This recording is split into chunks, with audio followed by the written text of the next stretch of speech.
The issue in Singapore is, and we've spoken to people in the field, unfortunately, the payoff for a sports career in Singapore is not that high. You know what the husband's job is? He's the head of planning for the technical division office at FAS.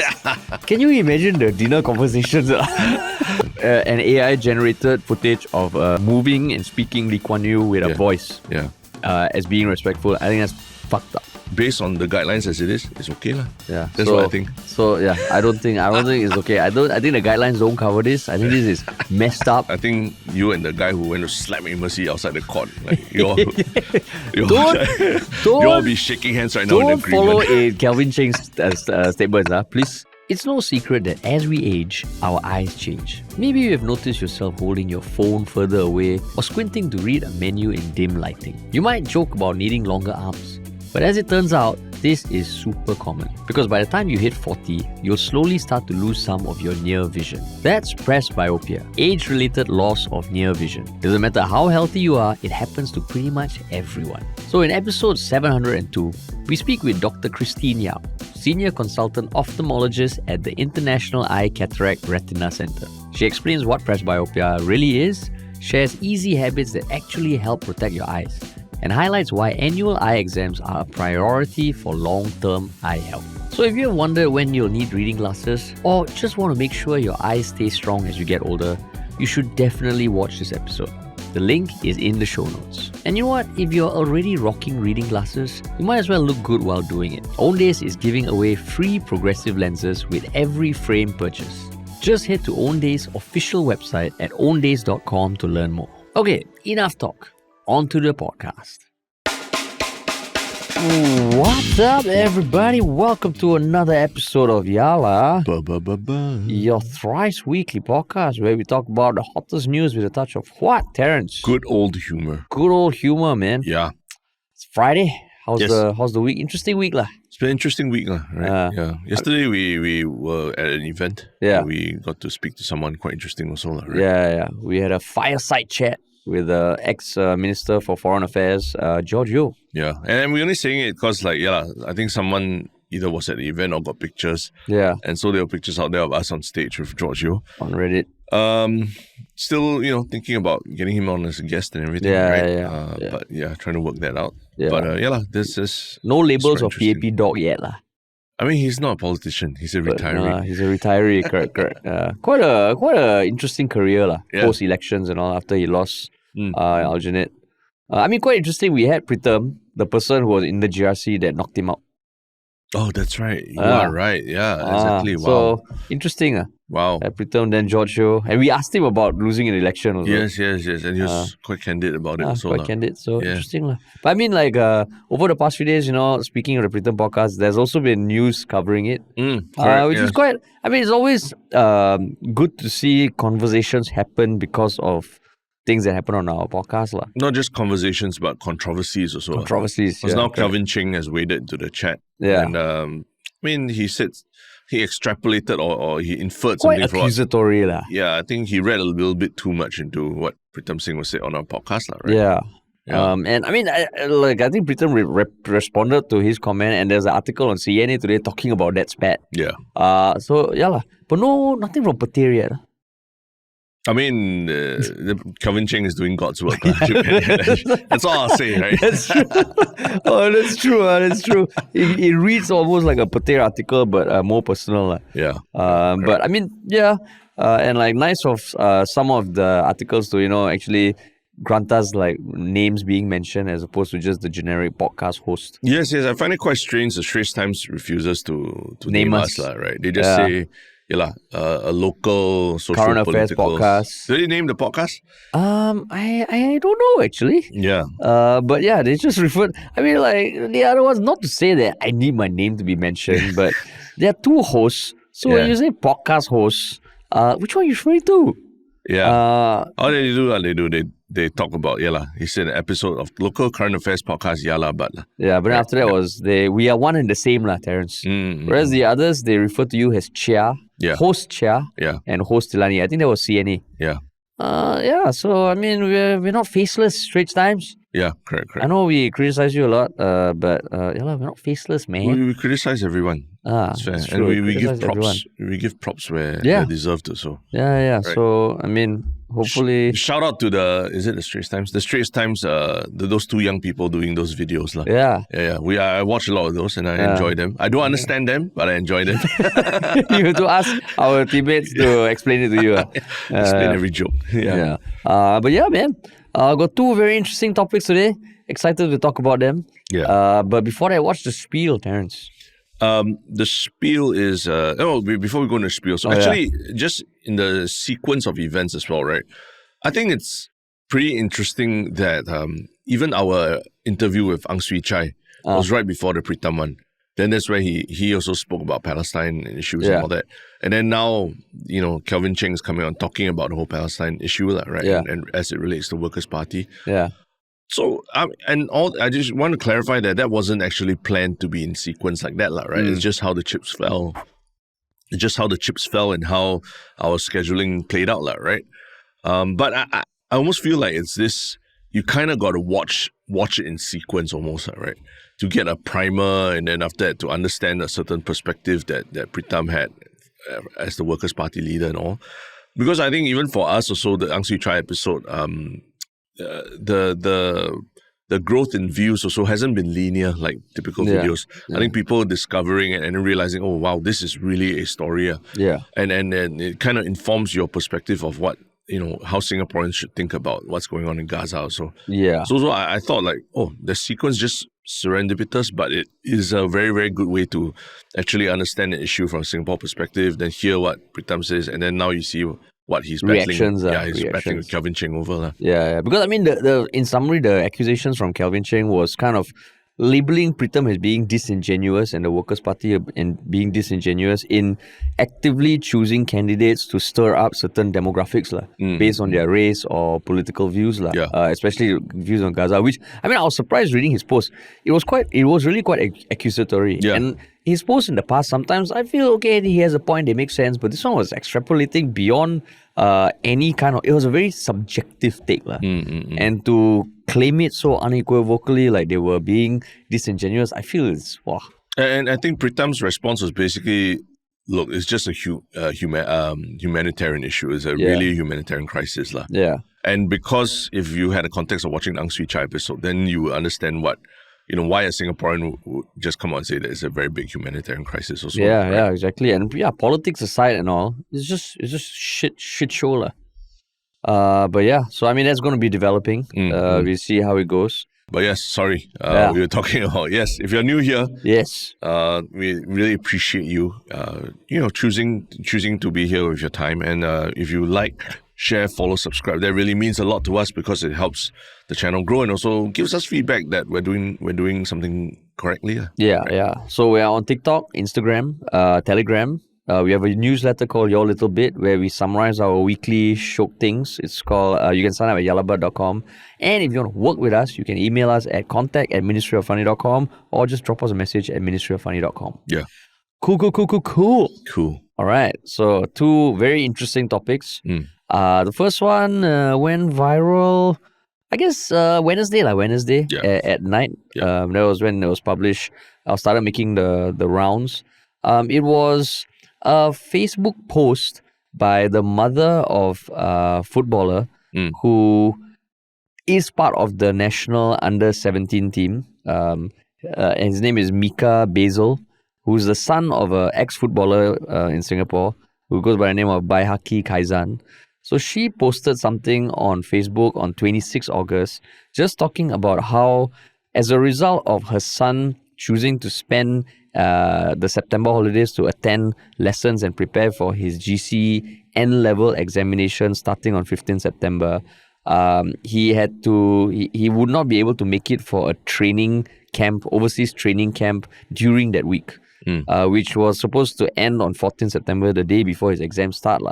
But as a result of doing that, he is no longer in contention for the Asian Federation Championship qualifiers in November. So she posted that, just talking about, the first line, how is it fair to penalize a young committed national player for choosing his crucial national examinations over a friendly game in Bahrain?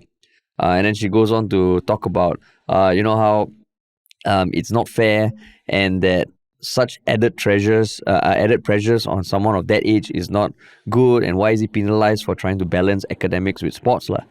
So, we can go into the details, but because FAS has also responded and there's a lot of chatter online lah. Yeah. But what made you want to talk about this? I think the FAS statement, when it came out, I thought it was interesting because, this kind of mirrors a lot of what is going on in our education system also. A lot of, accusations coming from a parent about an organization, and how it's dealing with certain issues. And then the organization comes up with a statement that tries to lay out the facts, And the timeline. Yeah. So if you've been living under a rock and you haven't heard, the bullying incidents in school recently, and how the MOE have handled it, and the response and everything has come under scrutiny, right? So this one is in relation to the sporting, sports, school sports. I mean, not the school sports, national sports, and one of the most popular sports in Singapore, football. And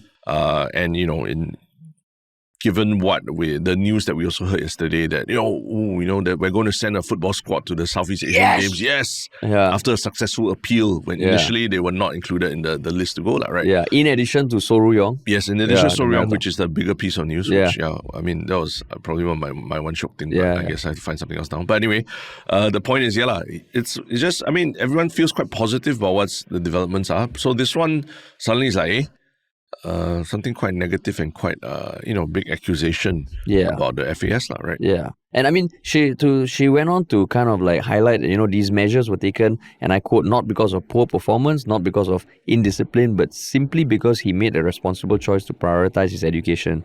And 3 questions she posed are: why can't a player who misses an overseas trip for legitimate academic reasons rejoin the squad after to continue preparing for the AFC Under-17 tournament in November? Why are 16-year-olds being forced into such high-stakes, unnecessary decisions, pressure to choose between education and football? And why are scholarship boys training in Spain not reprimanded, even though they too did not make the trip to Bahrain? And, closing statement, no teenager should ever feel cornered into saying yes out of fear of being dropped. Because she noted that apparently in private conversations, the 9 other students who are also going to be taking N-levels did say they would rather stay back to study, but they went because of fear of the consequences. Yeah. So, like before even we go into the FAS statement, like when you see that post, right? Yeah. What are your thoughts, as a parent of a young boy? No, I think her post and all the responses that came with her post all wanted to, paint quite a bad picture of what's going on at FAS. Like, it seems quite unfair, right, that you're forcing a kid to suddenly make this decision about choosing between academics and football. If the mother is speaking out, taking the social media to speak out, must mean that other avenues might have been exhausted already, right? Yeah. So it does sound pretty bad for the FAS to do this. And I think all the comments are also supporting her. And, she asked legitimate questions, like why are we, why is it so steadfast that, so stubborn that you just miss one trip and then after that you can't make the team already, right? Yeah. Because you could miss the trip because of various reasons. Maybe you fell sick or ill or something like that, right? And then you miss a trip. But does that mean that you should be cut from the team entirely?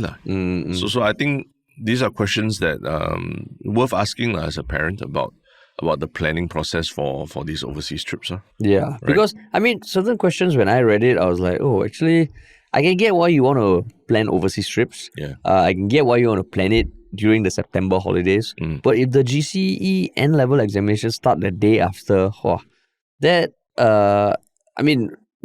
it's O-level, N-level, if the examinations are right after, that can be quite tricky, and it would be hard for the kids.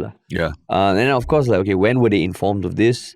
Are there any, accommodations going to be made, given that there are the exams there. And how this whole thing unfolded. Correct. Yeah. But I mean, the part that always gets to me is when people start representing everyone else.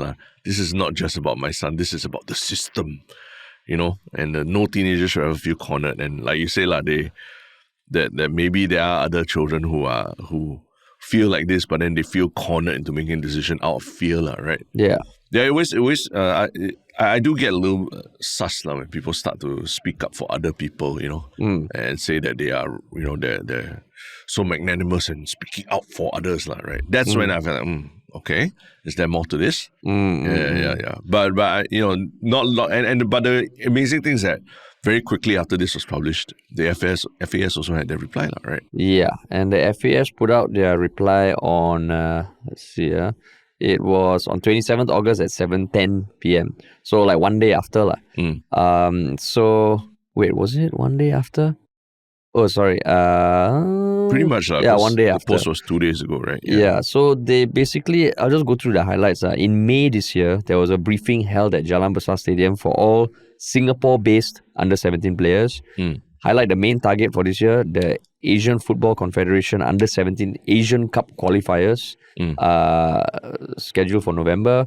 As part of preparation, players were told about the training camps and tournaments lined up, especially the training camp in Bangkok in June, the Lion City Cup in July, overseas training camps in September and November, and the qualifiers in November. So on top of weekly commitment of 5 days of training and matches. They are also cognizant that a number of them will be sitting for the N and O-level examinations. It was made clear that the prep will be intense and will require self-discipline to balance it. They were told to tell their parents to confirm their ability to represent, and if they felt unable or unwilling to commit fully, make clear that decision will be respected, but it will not be considered for the selection. And also for players who choose to commit fully, make clear that they will be expected to take their exams without any special dispensation, but study periods will also be scheduled into the programs. So basically a reiteration that it will require discipline. Parents have been informed months in advance, and that football is a team sport, that any form of absence will inadvertently affect the training conditions and environment. And the last statement, we will not hesitate to continue to act in the best interest of Singapore football. So, reading that, how did your opinion evolve?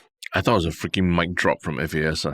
Them fucking, this is the kind of timeline that people want to see. Dispels any kind of doubts that people had about the timeline, because, I think in the mother's post, she didn't state upfront that when her kid was informed of, or when they informed the kid about what they were planning to do, right? And it sounds like between May and now it's almost 3 months and all that, right? So it sounds like there's been ample time to raise concerns about, your studies or schedule, problems with the schedule and all. So it's just, I feel like FAS, by laying out this timeline, they actually, it's like a checkmate move, right, basically. And I think the mic drop at the end about the pathway to elite sports is not for everyone, I think that really says something. It's quite a very clear statement that, if you can't make the sacrifices, then this is not for you. So you team mother or team FAS? At this point, from what I'm seeing, team FAS. I would say, for me, same, team FAS. Because, exactly, the timeline, right? Okay, you look at it, you're like, this is damn shag, must go for training stuff, training 5 days a week, in addition to matches. It is a damn heavy load. But if the timeline really is like that, they laid it out. Of course, you can argue that in terms of planning, which is what she also mentioned, this is the Bahrain trip scheduled right in the midst of a crucial academic preparation period, shows poor planning and a lack of coordination with parents and schools. With foresight and proper comms, this entire fiasco could have been avoided. Instead, the decision was made unilaterally without any regard for the whole boys' holistic well-being. I think that is also a case of okay, what do you want the FAS to be? You want to be their guardian, you want to be their education, you want to be their football.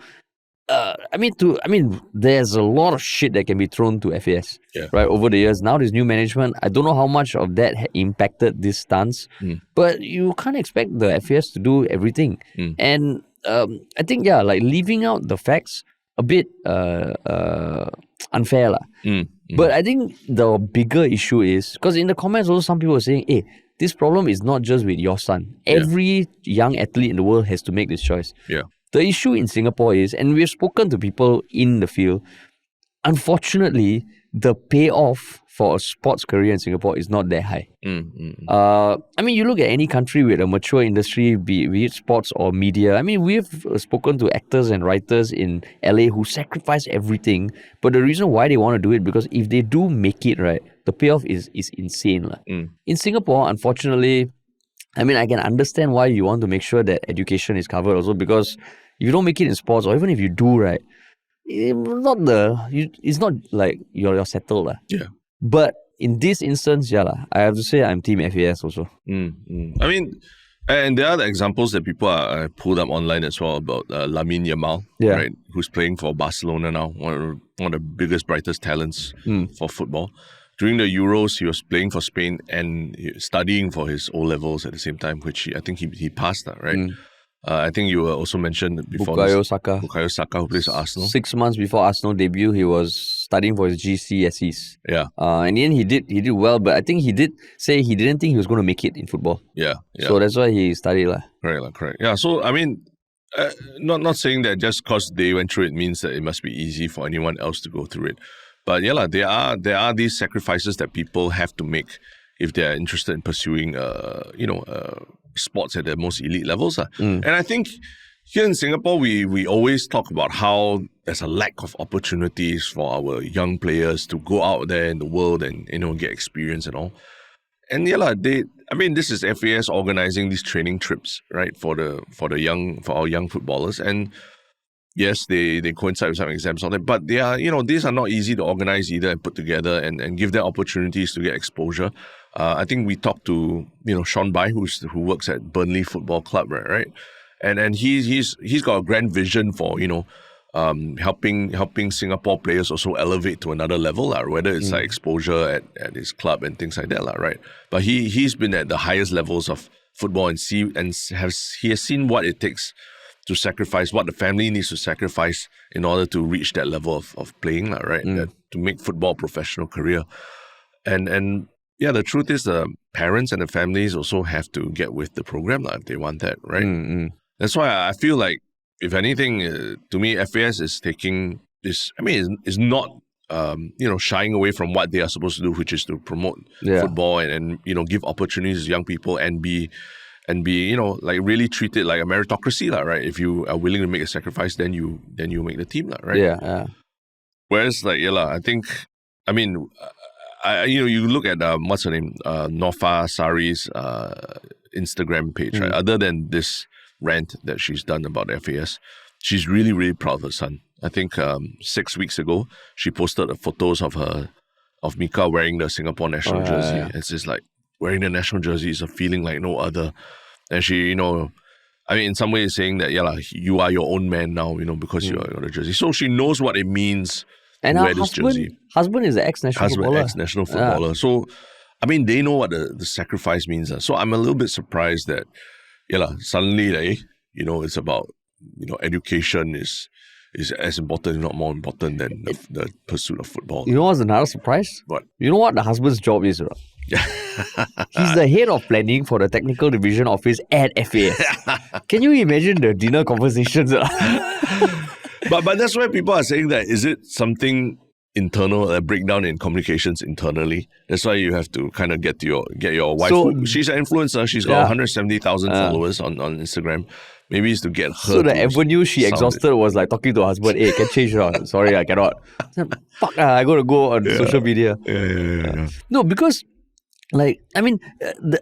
so that one dropped from the squad for the training trip and all. But then what about being removed from contention for the competition in November? Sounds like it. He cannot even come back because he has to return his kid. No? Yeah. So he cannot even come back. He's out of contention. He's out of contention. Fight for his team. What do you think of that? I don't know. Maybe you are better placed to answer this, because you played a team sport at quite a high level and all that, right? Yeah. But my understanding is that, I mean, in general, right, any kind of team sport or any team activity that you do, or you want to build a strong team, you kind of got to go through shit together. Then that builds a team, right? Whether in army or something like that. It's after you go for the mission, you all get dirty in the mud, you all don't sleep for 48 hours together. When you come back, suddenly there's just something that bonds everybody better. And you go through the ups and downs together, and you just feel bonded, and you just work better together as a team already, right? So I mean, as much as we talk about meritocracy or that, I think for team sports, there is something that to be said about just going through shit together, right? And it's not like marathon running or that where the fastest time is the best person really. There's team sport. The chemistry is something that unquantifiable that way, that needs to be built by just literally spending time together. Yeah. And if someone doesn't spend that time with the team, that to me is like is effort that wasn't put in there. Yeah, right? yeah. And I think that whole thing about how to look at individual and team sports differently was, I think when Soru-Yong came on the podcast, I think we were talking about what should an athlete, how should they behave, and how should they be evaluated. Yeah. And his point was, in an individual sport like track and field, the metric is time. Yeah. And that should be the main thing, which I totally agree. But when it comes to team sports, because to give context, I used to play a lot of hockey, and I represented Singapore at national under 14, under 16. Wait, I'm going to take a toilet break now while you glaze over yourself. No, okay, I really don't want to humble brag, but I think it does give some context. Yeah. Because there was a time, even for the under 17, under 18, me and my schoolmate, we couldn't make a tournament in India. Yeah. And after that, we were not part of the squad. Oh, you dropped there? Yeah. Oh. And I mean... Then your mother got write angry letter to the school. No, because it was one of those things that... and also another experience which was quite... Like, it stuck with me. So in the first year of JC, I played football and hockey. And I mean, I got a chance to play the games for both. And there was one hockey game where my coach... And I was like the core part of the team, and not to humble brag again. But there was one game where it was, I think, a day or two after a soccer game that I played, and I think I couldn't make the hockey training. Oh, okay. So for that hockey game, I would normally start. Yeah. I was dropped. No. You were dropped. I was dropped, and I just sat by the side and just watched the game. And it wasn't an easy game. You just fumed. I was fucking pissed off. I tell you, texting your mother to write angry letters. No, I was damn pissed off because our team, we were, I think, 1-1 and we needed to win that game. Yeah. And I felt I could make a difference. And I was damn pissed off with my coach. I was damn pissed off with anything. But now looking back, of course I was pissed off with my coach. But do I fault my coach? Because the way I look at it is like everyone else on the team, they made it for the training. Yeah. They also have to do it. And it was my choice to play the football game. Correct. So then after that, I was like, yeah, okay, I think there are many ways to look at it, but bringing it back to this case, and that stuck with me because I do believe that in a team sport, no player is bigger than the team. And that is the problem you see in some of these, Manchester United. Yeah. It's bullshit, and I fucking hate that. So, I mean, that experience stuck with me because, it was a reminder, okay, can I be angry at my teammates? Okay, I think I'm better than that guy, but he came for the training. So in this case, given the tournament is in November, I think it is important that these sort of things be set out, that if you want to play this team sport, you have to make sacrifices. And if FAS didn't have that meeting in May to tell them about the timeline, then I think, okay, it's fair, hey, you never give heads up. But you give it in May, I think it's totally fair. And to be dropped, I actually don't have an issue with it also because he's 16, I think, or 17. There's no reason why he cannot make it back into the team. Yeah. And I think that culture is very important. Your drop doesn't mean it's the end of the road. Did you watch the Beckham documentary? No, I didn't. There was one part where he was dropped from the Real Madrid first team. Yeah. Of course, it's his documentary, so the narrative might be twisted, but I have read different accounts that when he was dropped for showing interest in moving, he couldn't train with the first team. But he would just train on the side pitch and do his own training. And in the end, the teammates were the one who told the coach, hey, just let him join us. Yeah. He has atoned for his sins. Just let him join us. So I think that culture is very important. Yeah. Okay, my personal spiel ended. You can come back to the conversation. Correct. Oh, the glazing is over. Come on, everyone who has never represented the Singapore toilet break. in sports. Okay. Yeah, everyone Come can come back and listen. thank you for your time. Thank you for your time. I just needed to share that. But Harish, this is exactly why Singapore continues to fall behind in sports. This is exactly why I have a bit of hope. Because when we spoke to Sean Bai, he said in like the elite level, they are extremely disciplined. I think for his club now, Burnley, they measure the fat levels every day for the players. And he said that starts from young. No? Yeah. Of course, Singapore, the bigger issue I think is the future of sports people in Singapore. It's not a guaranteed like, oh, you don't need to worry about other careers. Like. Yeah.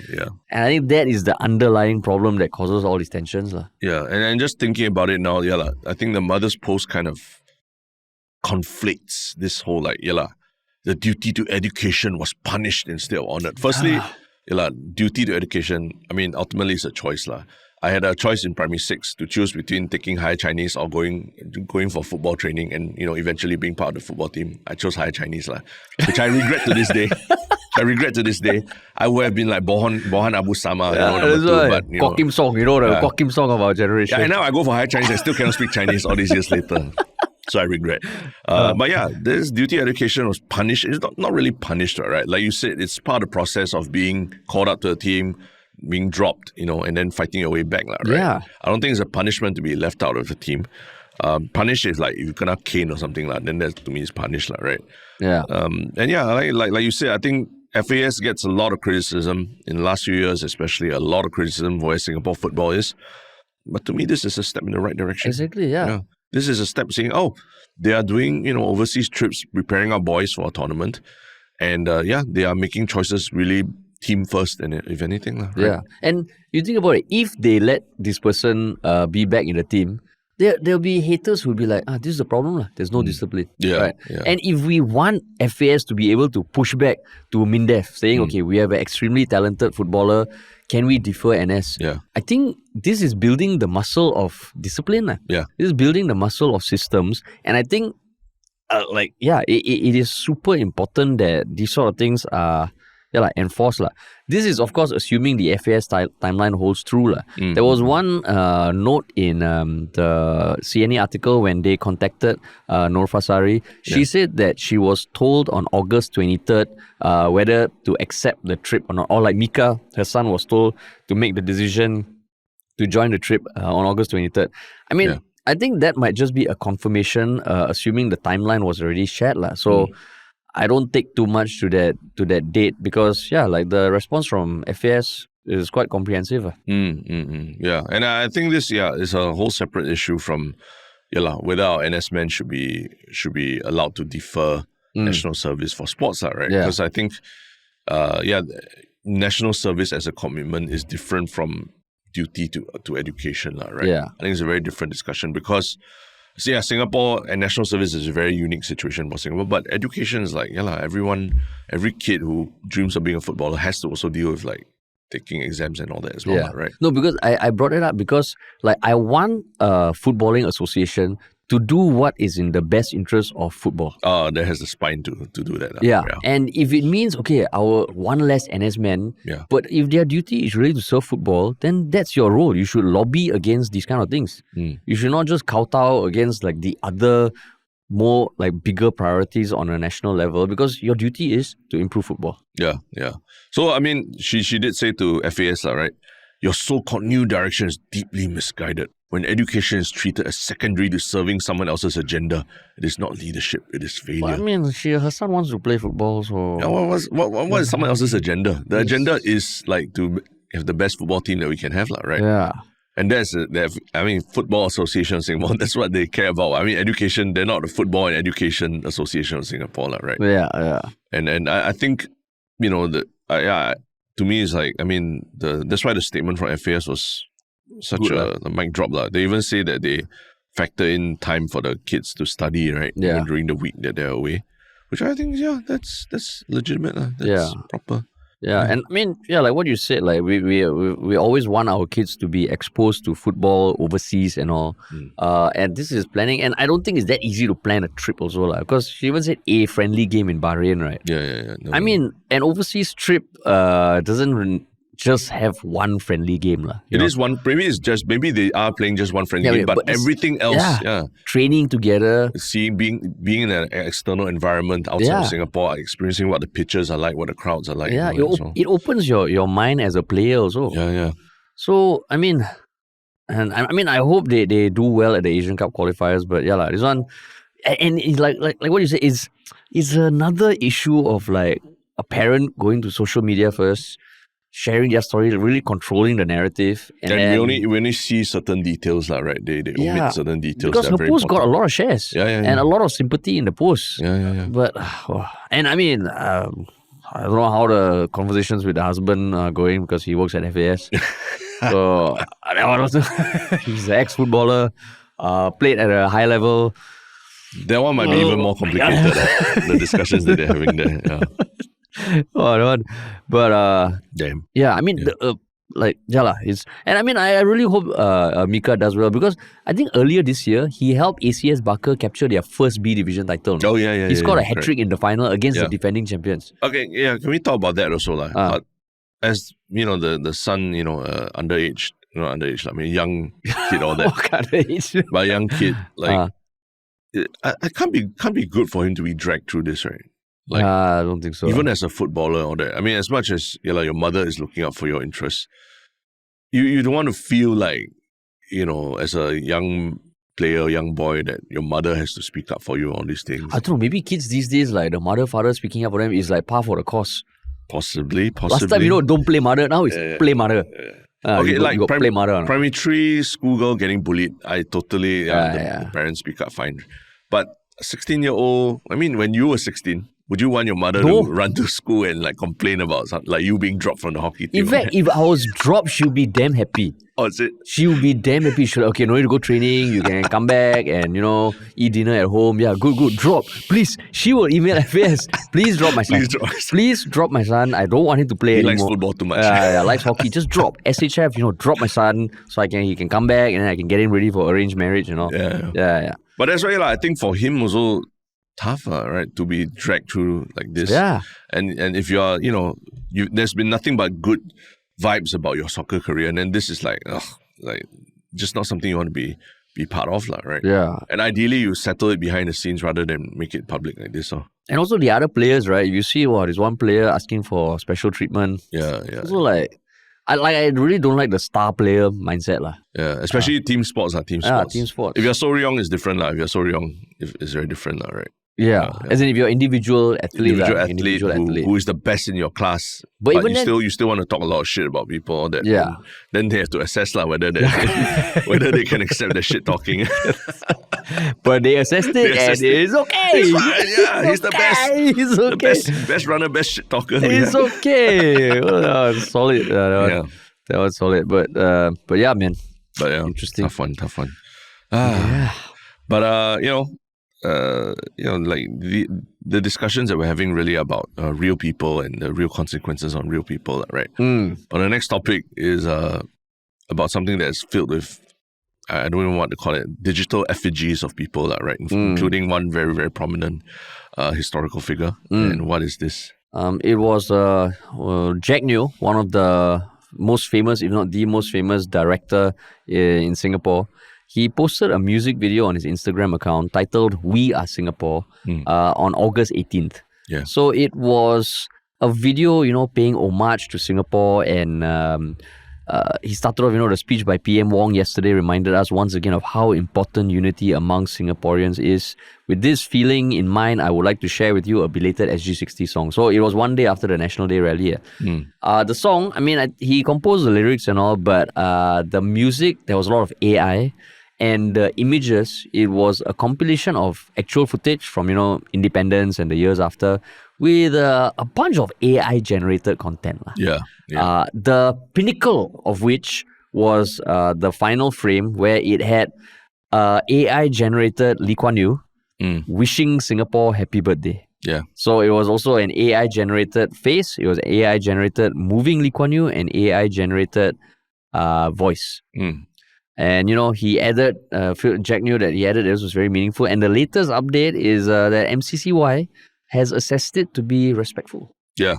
assess the use of Lee Kuan Yew's image and all that to be respectful. And he wasn't the only politician or ex-politician featured in the video. Who else was featured in the video through AI? In fact, I think the whole freaking cabinet was featured.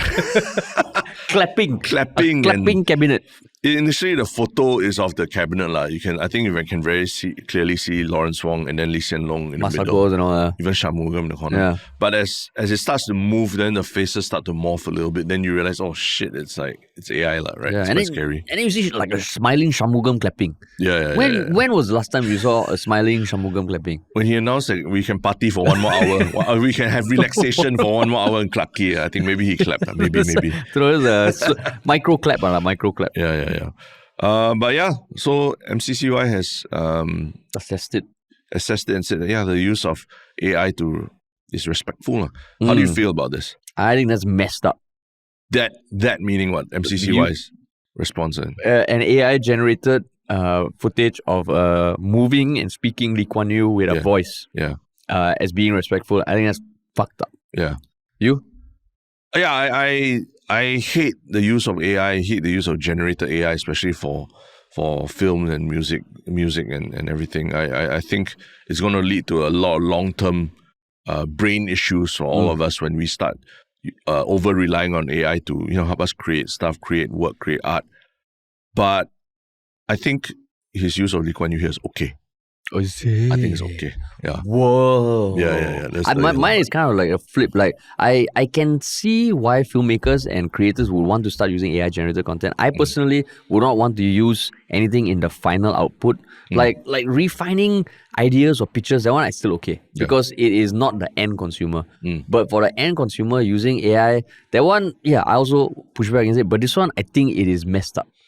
Yeah. Okay, I think the whole video is fucking horrible. Yeah. The use of AI is fucking horrible. It's weird. It's just sends shivers down my spine. Yeah. But I want to separate the use of AI from the use of Lee Kuan Yew's likeness. I think the use of Lee Kuan Yew's likeness is, we should not, deify Lee Kuan Yew to the point where every time Lee Kuan Yew is drawn or anything like that, then we flip our shit and we'll go 𝘕𝘠𝘳𝘕 on you Yeah. I think if people want to use Lee Kuan Yew's image in a way that's not denigrating as they have laid out that guidelines before, I think we should just be okay with it. We should not deify so much. No. Deify him so much. Okay, so that is extra. Don't be a Kelvin Cheng and extrapolate my intention. It has nothing to do with deifying Lee Kuan Yew. You want to use his picture, you want to use actual footage, I got no issues. But you're making him say something. And I think that is a very tricky thing. Okay. And I mean, you want to, even the cabinet, right? I think there should be a process where if you want to use someone's likeness and voice and movement, you need to get their consent. And I know that adds another layer, but to me, it's very different from using a Lee Kuan Yew image, on a drink packet or even in this video. Even if it was Lee Kuan Yew's face with text, "Happy Birthday Singapore," that one I okay. But if you are coming up with a voice, you're determining if his voice, you're showing a clapping cabinet. Let's say, for example, they, for whatever reason, they wanted to include me in this video.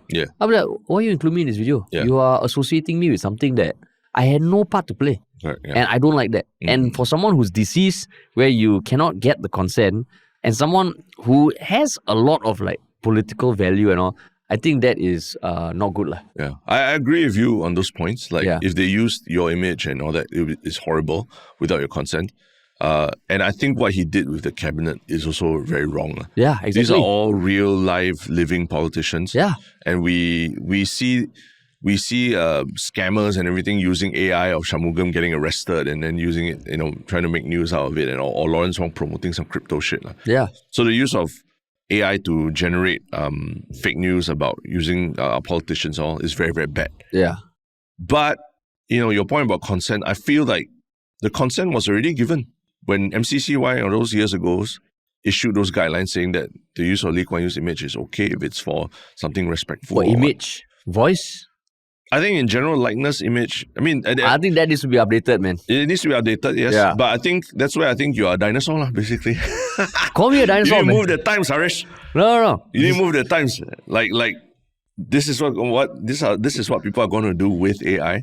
And because they've already opened the floodgates by saying that if you want to use Lee Kuan Yew's image and likeness, all that, then there was in 2016 after he passed on, there was guidelines. There were guidelines that were issued, and let me read verbatim what MCCY laid out. The name or image or likeness of Mr. Lee Kuan Yew may be used for purposes of identifying with the nation, including on works of art or publications or items for charitable purposes in accordance with the law.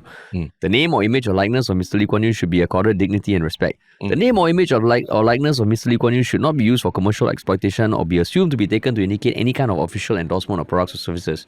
All of which I agree with. But this is pre-AI. And I think with AI, these need to be updated.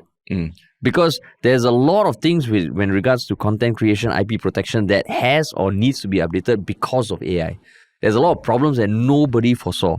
And I think in this case, the guidelines need to be updated because then you're generating his voice. Correct. Yeah. So, I mean, dinosaur, call me dinosaur. I don't care. I also just going to pull up the definition of likeness according to the Oxford Dictionary. You and your Oxford Dictionary. The fact or quality of being alike, resemblance. So that's why to me it's like, voice also falls under likeness when you say likeness.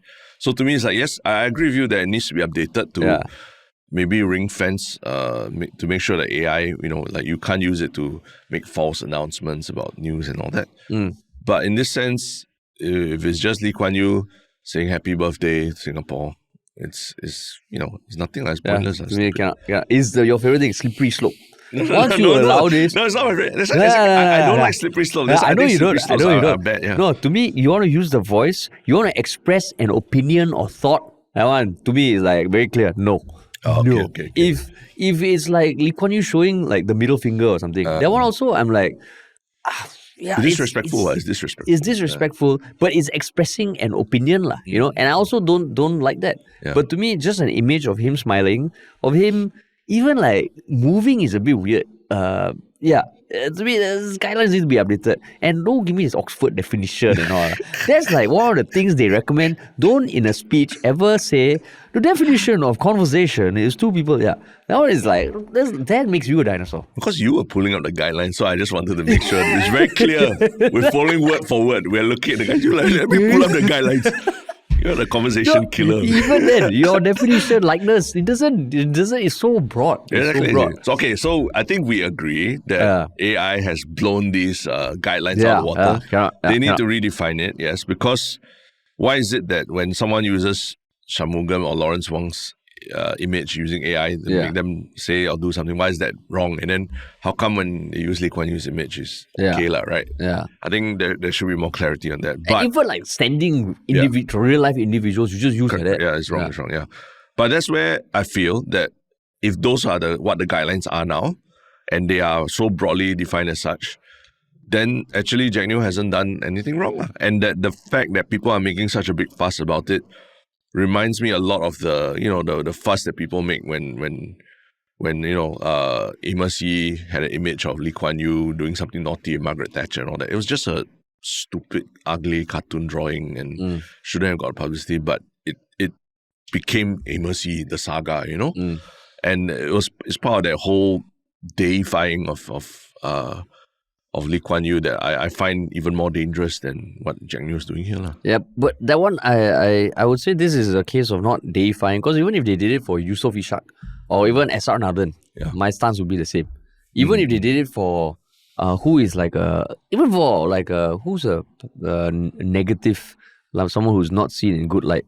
Basically, someone who was even a villain or something like that, like an antagonist, I don't think it stands. It's distasteful. It's distasteful. I don't like it. I would not recommend anyone to watch it. I don't want to see it. I don't want to promote it, anything. But here we are talking about it. I don't want to promote it. But based on the guidelines as it is, it's okay. Yeah. That's what I think. So I don't think it's okay. I think the guidelines don't cover this. I think this is messed up. I hate it. I hate the video. I hate this part. It's terrible. Yeah. I think you and the guy who went to slap 𝘕𝘦𝘯𝘵 outside the court, like you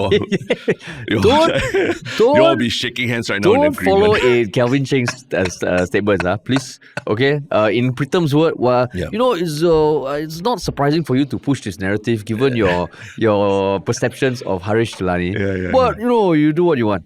Correct. Yeah. But I mean, because it made me, I think I thought about it a bit, right? I'm not the biggest fan of Jack Neo's work, right? Yeah. But I just thought very carefully, did he do something wrong here, right? Well, I think what's wrong is that Lee Kuan Yew is wearing a sweater in Singapore, whether Lee Kuan Yew is the guy who said that aircon is the most important invention in Singapore's history. For him to wear a sweater is blasphemy. So let me clarify. I don't think Jack Neo did anything wrong. Okay. I just feel MCCY's response is like, hey, I think you saying this is respectful, then it's subjective already lah. But it is subjective, right? In some sense. No, so to clarify, I actually don't have issue with Jack Neo doing this. Okay. We know I'm that not his a fan of his work. that's what his taste is. He didn't do anything wrong. But my issue is like, for MCCY to just be like, this is respectful. Okay, in this context, is respectful. But that means there's a layer of like determining whether or not AI generated content is respectful or not. And I don't like MCCY being the arbiter of that. To me, it's like, okay, we have some guidelines, and then after that, it shouldn't be like one ministry determined. It's like another POFMA. This is like AI POFMA. Correct, Yeah, so my main issue is that, so easy to say this is respectful. I think if you set out guidelines in the past, you need to update your guidelines because AI has changed everything. Because I think like we had Sunny Liu on the Illustrator on recently, and he is part of this exhibition featuring like Lee Kuan Yew statues, and he created a Lee Kuan Yew action figure and all as well, right? That dressed in something that Lee Kuan Yew has never worn before, right? Yeah. All those, are those respectful? Do you think like you would say that those are respectful? Yeah, that one I got no issue with. Why? Because again, like it is just how you say I mean, there's a lot of context to each figure and why they are wearing certain things, and there's a statement to it. But to me, again, using the image and all that one I got no issue. It's just the voice. Yeah. I think the biggest thing for me is the voice. Even if it was Lee Kuan Yew moving, that one I'm like, okay, is the voice and making him say something. Because you can make a piece of inanimate art say something, a statement, but that to me is a statement of the artist. It's not if you're making someone, an individual, say or do something. I feel like you're animating it. You're animating it. Okay, so you're saying that them saying respectful, I think the coverage of what their guidelines they need to update for the fact that voices can be so easily replicated these days, right? Because someone saying something can have a much more emotive effect than just seeing an image of the person, right? Yeah. And I mean, it's happening even in the media space, right? For voice actors, we've spoken to voice actors who are now getting asked, can they borrow your voice and clone it, but they will pay you more upfront? Like Scarlett Johansson at OpenAI at one point. Is it OpenAI at one point? ChatGPT, but they didn't use her voice, right? They were using something that's very similar to her voice at one point. Yeah. So, I mean, for some actors, they're like, you pay me $1 million, you use my voice for 1 year, okay lah. But anecdotally, from some we've spoken to, it reduces the overall number of gigs because they record once and then they just use it for everything else. And if those industry guidelines don't have to be updated, I think this kind of things also need to be updated. Yeah. But I mean, this is, in some ways, I mean, Lawrence Wong kind of opened this can of worms, right? He talked about how important AI is for Singapore at the National Day rally. Then Jack Neo listened and was like, wow, the video, you got tomorrow. And maybe he did it in a day. For all you know, like, I mean, nowadays with AI, you can easily do this shit like in hours.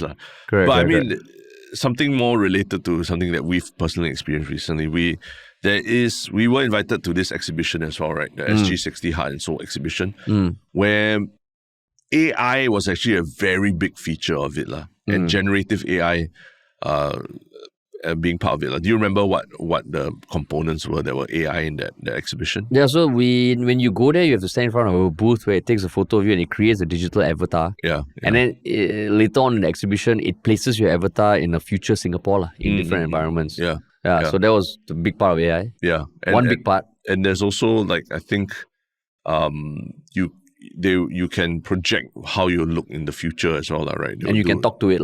And you can talk to a future version of yourself, right? So, I mean, the exhibition SG60, I mean, Lawrence Wong was even the opening and everything. It's ongoing now. Admission is free. It's all the way until the end of this year. Quite impressive in terms of the scale and the use of lights and smoke and tech. But the AI parts for me were really quite unsettling, right? I don't know about you, but I felt like the use of AI to project what you look like into the future, into a video. I don't know whether they were somehow they looked up my profile or something like that, but they portrayed me as wearing spandex and going cycling with a bunch of white people. So I thought at first, like, do they know who I am, or like what I hate and all that, and then purposely do that to kind of fit me into what the vision of Singapore's future should be? But yeah, it's just freaky lah, and it kind of almost feels like it's such labeling you lah. Labeling you, and it's such a vulgar use of your image to put you into something that I've expressed that I hate a lot of times lah, right? I don't know about you. Do you feel that as well when you saw the videos? Actually, because I go there, I stand in front of the camera, they take my photo, and like it's kind of like private. If they start posting that shit online, then I'll be like, yo man. But they sent it to me. That video also of you in spandex, it wasn't displayed anywhere, right? At the exhibition, you watch it on the screen. You watch it. Correct. You watch it on the screen. So that one I got less of an issue. Less issue. Yeah, because I mean it's contained. You willingly go there. Yeah, you sign and you kind of approve. There is lengthy terms and conditions you have to sign. Yeah. So that one I'm okay lah. You get what you asked for lah. Yeah. I think you should upload that video on Reddit just so people can see maybe that really in 10, 20 years time. Maybe you will really embrace it. Maybe one day you try the bicycle shot for the first time. Like, oh my god, this is life changing. Yeah, it makes me second guess myself, right? Because the tagline of this exhibition on the webpage is "Meet yourself in the future." And then maybe they go through your social media and dig up whatever you say you don't like, all that, and then they give it back to you. Yeah. So to me, I get very antsy about the use of social media. I mean, the use of AI like this. Yeah. But I do see it. For me, I see it as separate from the use of Lee Kuan Yew's image. And maybe that's where that you and I agree to disagree on that. Yeah. It's just the voice. At least we know when the Founders Memorial open, you'll be the first in line to go there. Good morning, sir. I have protected you from digital effigies created of you. Who knows? Maybe there might be digital effigies every day you walk through. You're like, welcome to the Founders Memorial, and he'll be talking. Yeah, he'll be talking. Maybe that's why they need to sort of lay the groundwork down. Like the tour guide will be all the founding fathers. Cooking Sui, Jairatnam. Yeah. If anyone's a decision maker in this process, please don't.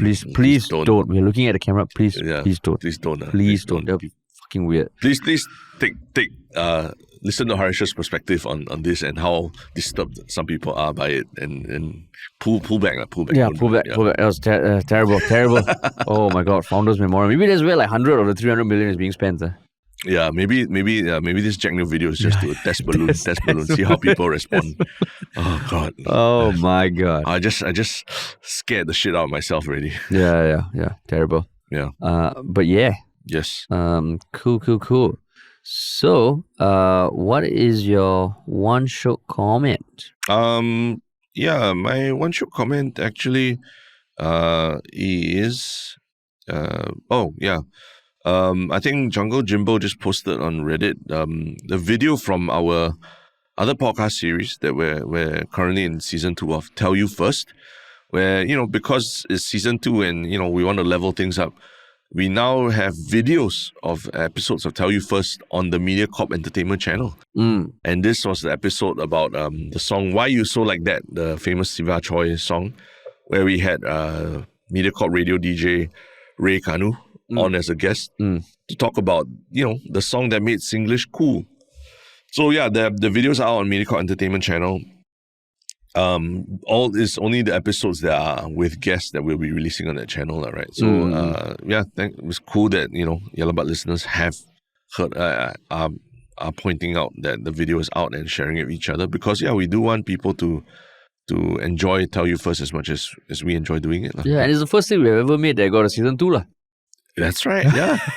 Where the network didn't liquidate while talking about season 2. That's right. Yeah, they're still around. Yeah. They're still around. It's a milestone, man, for us. Yeah, milestone. Yeah. Cool. My one, this is a Shiok comment. It's just a comment that I wanted to address. So, okay. It was on YouTube on the latest video. Yeah. So it's from Lai Ching Leong-P6I. I am new to this podcast and looking forward to local opinions about what's happening in Singapore, especially the views of the hosts. Granted that we have some speech restrictions in Singapore, and 10 minutes into the podcast, it's mainly rehash of what is happening. I didn't get much out of this, to be honest. So it's not a one Shiok comment, but I just wanted to address it. I'm like, The reason why sometimes we give context is because not everybody reads the news. And we try and summarize it just so people listening can give context, can have context of what we are about to say. Yeah. So maybe just try go to the 11th minute, 12th minute. Yeah. But I mean, at the end of the day, if you don't get much out of it, then sorry. It is what it is. It is what it is. Yeah. Cool. Then what about your One Shiok Thing? My One Shiok Thing is a YouTube video by a creator called Maurice Moves. And this guy he's obsessed with the EDCs and organization in his home as a man, right? And the EDC, for those who don't know, is everyday carry. It's like this thing on the internet where everyone showcases what the stuff that they carry with themselves every day. So it's usually a pocket knife, notebook and things like that. So yeah, he does a lot of these organization and EDC videos, and he did a video about urgency zones, how to cure your messy home forever. So this was actually a year ago, and he talks about how he clears clutter in his house, and how he sorts things out in his house to make it as the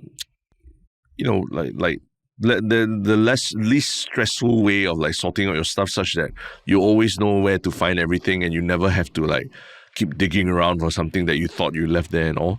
So I thought it was actually a very smart way to organize things, and a very neat way that, especially guys, right? Guys, we generally tend to just leave our shit lying around. Right? Yeah. What's the name of the channel again? Maurice Moves, MAURICE. Yeah. So he talks about urgency zones rather than other ways of sorting. And I thought, actually that's quite interesting philosophy about how to keep your life sorted. Oh, actually quite nice production value and all. So. Yeah, nice. So, and how you chance upon this guy? I think he also does reviews of some bags and stuff like that, how to the stuff, the best bag to carry, or everyday carry stuff and all that. Yeah. So the way he sorts things out, I'm like, okay, I mean, I'm at that age in my life where I probably can spend a whole weekend just doing this kind of thing. I like the opening line of his description. I make every video I make revolves around one belief, that the most important things for us to pay attention to are the things we do and use every single day. That's right. Nice. Yeah. Cool. Okay, my One Shiok Thing is a particular Singaporean Navy doctor who is going to be doing something in September, I guess. He's going to attempt the 115-kilometer Triple Crowns open water swimming challenge, which basically are 3 swims. The English Channel between France and England, which is 33 kilometers. Yep. The Catalina Channel between Catalina Island and California mainland, which is also 33 kilometers. And the 20 bridges swim around Manhattan Island in New York, which is 49 kilometers. Wow. So, there are Singaporeans who have completed individual swims that are part of the Triple Crown, but no one has done that. And I think on Wikipedia, only 366 people as of October 2023 have completed the Triple Crown. And he's doing it to raise money. And he's appeared on CNN, there was a video, but the training is nuts. And he's going to be swimming in cold waters that could dip below 20 degrees Celsius. Whoa. Yeah. Can you imagine swimming 30 plus kilometers? Yeah. That's 600 laps, 6,000 laps. Yeah. Holy shit, man. No, wait. My math. 600 laps. That's at least 600 laps for 30,000. But interesting. So shout out to him. All the best.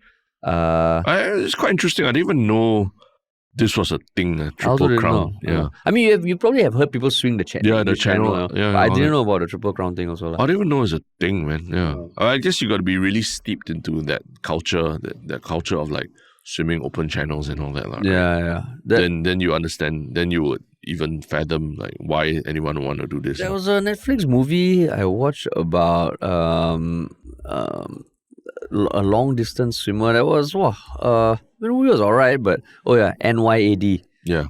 She swam at the age of 60, 110 miles from Cuba to Florida. Wow. So it's 170 kilometers at a stretch. It was nuts. Wow. It was nuts. So, but all these long distance swimmers are insane. Yeah. Crazy. But cool, man. Cool. Wow, nice. Cool. So yeah, wraps up a pretty interesting week. Yeah, man. More episodes coming next week, as always. Yeah, and remember, if you enjoyed the episode or if you enjoyed the podcast, please do share it with at least one other person who may not have listened to us, and follow us on social media. We are on TikTok, Instagram, Telegram. We have a newsletter called 𝘎𝘐𝘳𝘵, which you can sign Your Little Bit, which you can sign up for at 𝘎𝘐𝘳𝑏𝑢𝑡.com. And if you want to work with us, whether on this podcast or to get us to be at your event, to be host or like moderate your fireside chats or something, please just reach out to us at contact@ministryoffunny.com or just check out ministryoffunny.com. Sweet. All right. Thanks for listening, everybody, and we'll talk to y'all soon.